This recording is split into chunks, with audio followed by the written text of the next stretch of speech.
Welcome to day 3 of nationalism in India. तो आज हम पढ़ेंगे द रॉलेट एक्ट। ये रॉलेट एक्ट का दूसरा नाम है ब्लैक लॉ। ये इतना कर्रा लॉ था कि इसको काला कानून का नाम दिया गया। तो चलिए शुरू करते हैं। जब महात्मा गांधी इंडिया आए तो उन्होंने छोटे छोटे लेवल पे अपना जो भी प्रोग्राम था सत्याग्रह का वो लॉन्च किया और वहां वो सक्सेसफुल होते गए। चलिए आप बताइए कि उन्होंने अपना सक्सेसफुल सत्याग्रह का प्रोग्राम पहले कहाँ लॉन्च किया था। भारत में उन्होंने चंपारण बिहार में अपना सत्याग्रह का जो था प्रोग्राम पहले लॉन्च किया था और वहां सक्सेसफुल भी हुए। तो उनकी सक्सेस लगातार बढ़ती जा रही थी और अंग्रेजी सरकार ये देखकर घबरा गई और फटाफट उसने जल्दबाजी में एक एक्ट पास कर दिया जिस एक्ट का नाम है द रॉलेट एक्ट। वही हम आज पढ़ेंगे।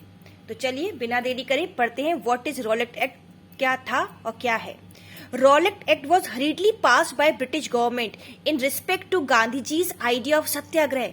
रॉलेट एक्ट ब्रिटिश गवर्नमेंट ने जल्दबाजी में पास कर दिया क्योंकि वो घबरा गए थे। किससे? गांधी जी के सत्याग्रह वाले आइडिया से। भैया ये आइडिया बड़ा खतरनाक है, जल्दी से जल्दी ये एक्ट पास कर दो ताकि ये जो इनका आइडिया है अगर इम्प्लीमेंट हो गया तो हमारा तो बंटा धार है। पहली बात सबको समझ में आ गई। दूसरा, ऐसा क्या था इस एक्ट में? It gave British government the power to repress all political activities। इस लॉ के अकॉर्डिंग ब्रिटिश गवर्नमेंट को ऐसी सारी पावर थी कि वो कुछ भी होता हुआ देखे तो वो उसको दबा सकता है, कुछ भी एक्शन ले सकता है। फॉर एग्जाम्पल, अगर आप केवल मुंह से बोलते हुए निकल गए कि खादी पहनो तो ये भी उनके अकॉर्डिंग एक अपराध था और वो आपको चाटा मार सकते हैं, आपको जेल में डाल सकते हैं। मतलब कि इतनी ही छोटी मोटी पॉलिटिकल एक्टिविटीज को भी आप दबा सकते हो। आपके पास पूरी पावर है, आप जो करो वो कर सकते हो। अगर आपको ये हिंदुस्तानियों को दबाना है, उनके पास इतनी पावर आ गई थी और हिंदुस्तानी पूछ भी नहीं सकते थे कि क्यों मुझे झापड़ मारा। क्लियर है? इसके अलावा अगर झापड़ उन्हें मार दिया और आपको जेल ले गए तो उसके बाद भी क्या था देखिए। It also gave British government the power to detain a political prisoner for 2 years without trial. उसके बाद अगर आप जेल चले गए तो भैया आपका कुछ नहीं हो सकता, आप 2 साल तक जेल में ही रहोगे। 2 साल के बाद आपको ट्रायल के लिए कोर्ट ले जाया जाएगा। अभी क्या होता है कि आपको जेल में बंद करा, अगले दिन आपका ट्रायल है। अगर आप कसूरवार हो तो आप जेल में रहोगे, अदरवाइज आप बाहर। वहां पे था पहले जेल में बंद कर दो, 2 साल बाद बाहर निकाला जाएगा और उसके बाद पता करेंगे कि आपकी गलती थी या नहीं। यानी कि 2 साल तक तो आपको जेल में सड़ना ही सड़ना है। तो आपको रॉलेट एक्ट का नियम पता चला कि क्या था ये एक्ट। एक बार दोबारा रिवाइज कर लेते हैं। रॉलेट एक्ट जो था वो जल्दबाजी में अंग्रेजी सरकार ने पास किया था क्योंकि वो डर गए थे गांधी जी के सत्याग्रह वाले आइडिया से। इस एक्ट में क्या था? इस एक्ट ने ब्रिटिश गवर्नमेंट को खूब सारी पावर दे दी गई ताकि वो पॉलिटिकल एक्टिविटीज को दबा सके। इसके अलावा ब्रिटिश गवर्नमेंट के पास पावर थी कि कोई भी पॉलिटिकल प्रिजनर है, किसी प्रिजनर को आप 2 साल तक जेल में बंद रखोगे without trial. Is that clear? जब अंग्रेजी सरकार इतनी बदतमीजी दिखा ही रही थी तो गांधी जी को भी गुस्सा आ गया। उन्होंने कहा चलो भाई हम प्रोटेस्ट करेंगे। किसके खिलाफ? रॉलेट एक्ट के खिलाफ। Gandhi ji launch his satyagraha to protest और इस प्रोटेस्ट का नाम उन्होंने रखा रॉलेट सत्याग्रह। ये एक ऐसा सत्याग्रह था जो पहली बार नेशन वाइड स्तर पे हुआ था। अभी तो छोटे मोटे नेशनल मूवमेंट के फॉर्म में हो रहे थे सत्याग्रह, कभी खेड़ा में कभी चंपारण में। अब ये रॉलेट सत्याग्रह था, वो पूरे देश के स्तर पे था। ठीक है।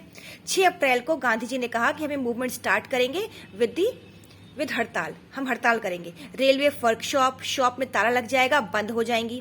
वर्कर स्ट्राइक पे चले जाएंगे और तरह तरह की रैलीज ऑर्गेनाइज होंगी और हुई भी। अब ब्रिटिशर्स ये सब देख के डर गए। उन्हें लगा भैया ये तो इतने ज्यादा मात्रा में हैं लोग, कहीं ये लोग हमारी कम्युनिकेशन लाइन जो कि रेलवे थी, रेलवे लाइन को ना तोड़ दें। उस समय टेलीग्राम सिस्टम चलता था, उसको डिस्टर्ब ना कर दें, उसके तारों को छेड़छाड़ ना दें। तो ब्रिटिश एडमिनिस्ट्रेशन ने डिसाइड किया कि इन नेशनलिस्ट को घुटनों तले ले आओ, इनको दबा दो। तो ऐसे में क्या करा गया? वो क्या कर सकते थे? उन्होंने क्या करा, जितने भी लोकल लीडर्स थे उनको जेल में भर्ती करना शुरू कर दिया, भरना शुरू कर दिया, पकड़ लिया और अमृतसर की जेल में। इसके अलावा महात्मा गांधी को दिल्ली जाने से रोक दिया। मतलब कि दिल्ली से बाहर ही उनको पकड़ लिया गया कि वो दिल्ली में एंट्री नहीं कर सकते। Mahatma Gandhi was barred from entering Delhi. Delhi में उनके आने पे रोक लगा दी गई। ये सब तो ठीक था, लेकिन अब जो हुआ वो बहुत ज्यादा खतरनाक था। 10 अप्रैल को पुलिस ने क्या करा? चुपचाप एक शांतिपूर्ण जुलूस जा रहा था, पीसफुल प्रोसेशन जा रहा था। अमृतसर में पुलिस ने उन पे फायरिंग कर दी जिससे उस भीड़ को गुस्सा आ गया, जुलूस वाली भीड़ को। उन्होंने क्या करा? Provoking wide spread. उन्होंने वाइड स्प्रेड गुस्सा आ गया और उन्होंने बैंक में, पोस्ट ऑफिस में, स्टेशन पे अटैक करना शुरू कर दिया। जब ये सब होने लगा तब ब्रिटिश गवर्नमेंट ने मार्शल लॉ लगा दिया। मार्शल लॉ यानी कि सारी जो हुई कमांड थी वो मिलिट्री के हाथ में आ गई और उनका जो लीडर था जिसने कमांड ली वो था जनरल डायर। यहाँ तक कहानी होती है रॉलेट एक्ट की। आई होप आपको क्लियर हो गया होगा। फिर भी एक शॉर्ट रिव्यू कर लेते हैं। तो शुरू करते हैं रॉलेट एक्ट से। रॉलेट एक्ट जो था वो हरीलडी पास हुआ था ब्रिटिश गवर्नमेंट के द्वारा, क्योंकि वो डर गए थे गांधी जी के सत्याग्रह के आइडिया से। इसके अकॉर्डिंग ब्रिटिश गवर्नमेंट को खूब सारी पावर दी गई ताकि वो पॉलिटिकल एक्टिविटीज को दबा सके। इसके अलावा 2 साल तक प्रिजनर्स को बंद किया जाता था और उनका ट्रायल नहीं होता था।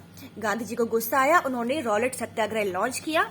गांधी जी ने 6 अप्रैल को हड़ताल स्टार्ट की। रेलवे वर्कशॉप शॉप को बंद किया गया, वर्कर स्ट्राइक पे गए, रैलीज ऑर्गेनाइज करी गई। ब्रिटिशर्स डर गए कि कहीं वो रेलवे लाइंस और टेलीग्राफ लाइन डिस्टर्ब ना कर दी जाए। इसके लिए लोकल लीडर्स को जेल में भरना शुरू कर दिया गया और गांधी जी को दिल्ली आने पर रोक लगा दी गई। 10 अप्रैल को एक शांतिपूर्ण जुलूस में पुलिस ने फायरिंग करी, जिससे भीड़ को गुस्सा आ गया। उन्होंने बैंक, पोस्ट ऑफिस और रेलवे स्टेशन पर अटैक करना शुरू कर दिया। उस वक्त यहाँ पर इंडिया में मार्शल लॉ लग गया और जनरल डायर ने कमांड अपने हाथों में ले ली। अभी इनकी निर्दयता खत्म नहीं हुई थी। आने वाले में जो केस हुआ वो और भी भयंकर था। आई होप आपको आइडिया लग गया होगा। वो हम पढ़ेंगे नेक्स्ट वीडियो में कि जनरल डायर ने आगे और क्या क्या निर्ममता के कांड किए इंडिया में। See you in the next video.